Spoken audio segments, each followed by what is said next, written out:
Assalamualaikum warahmatullahi wabarakatuh.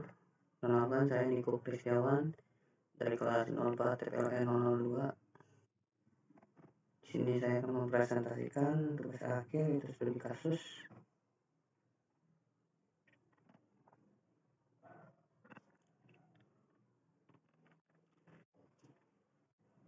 Soal yang pertama yaitu sebuah perusahaan PT Cyber Solusi Bangsa ingin membuat server aplikasi untuk melayani 5.000 user dengan modul memisahkan web server, database server, serta server data atau object storage. Bagaimana solusi yang Anda tawarkan? Berikan dan gambarkan topologi, perhitungan, dan biayanya. Yang pertama itu topologinya.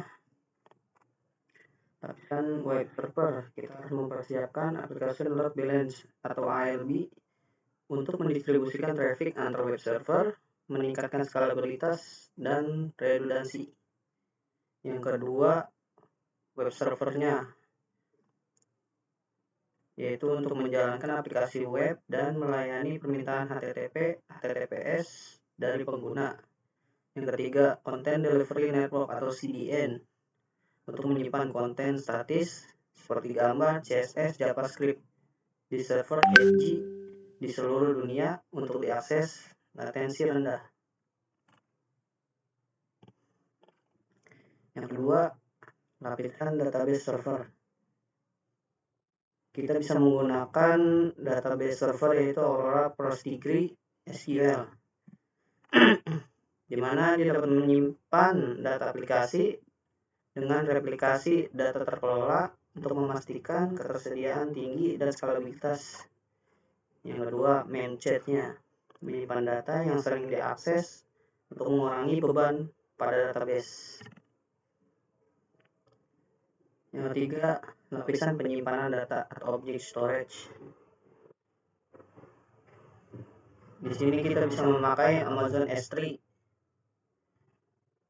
dapat menyimpan file, gambar, dan data tidak terstruktur dengan skalabilitas tinggi dan biaya yang rendah.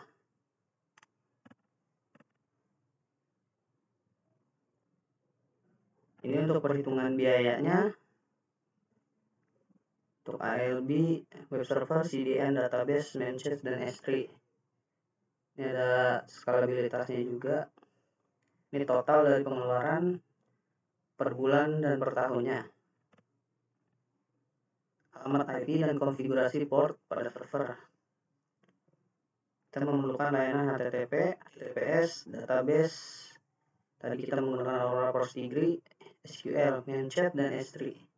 Berada di portnya masing-masing 80, 443, 5432, 11211, 8080. Soal nomor 2, Universitas Pamulang menghadapi masalah ketika jumlah mahasiswa baru meningkat secara dramatis. Nah, ini belum lama kita sudah alami ya. Setiap kali ada mahasiswa baru yang telah daftar, ini ada solusinya.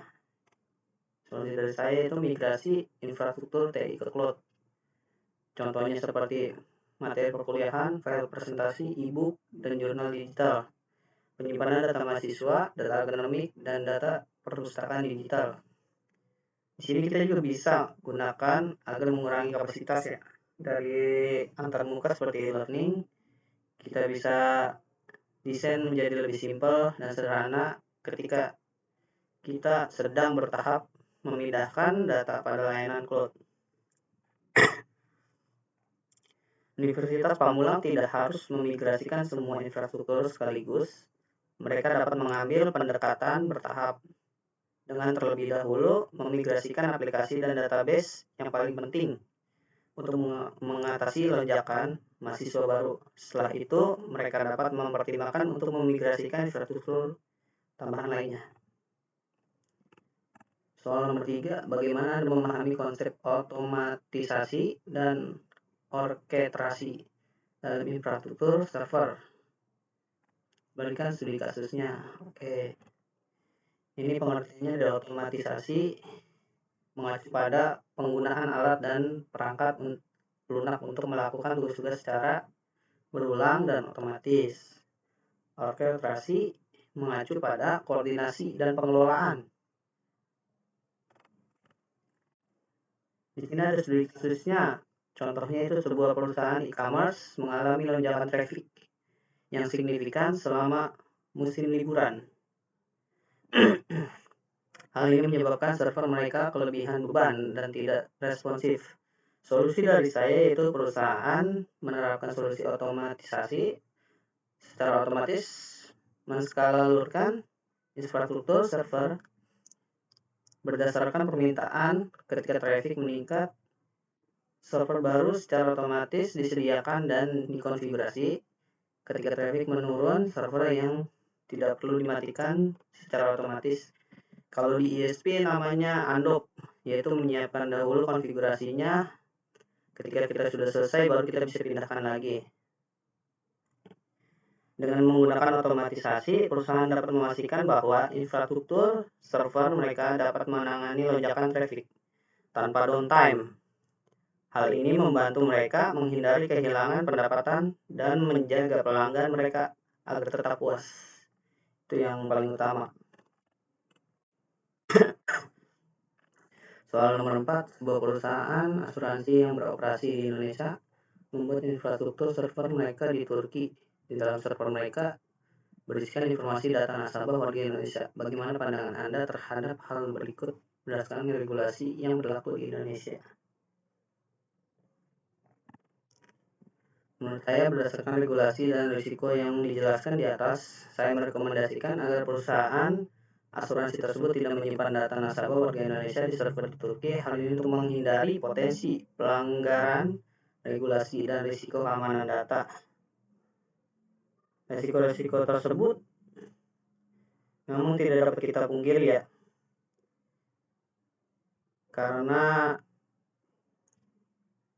server yang dibuat di Turki itu tidak bisa kita awasi secara penuh. Itu saja.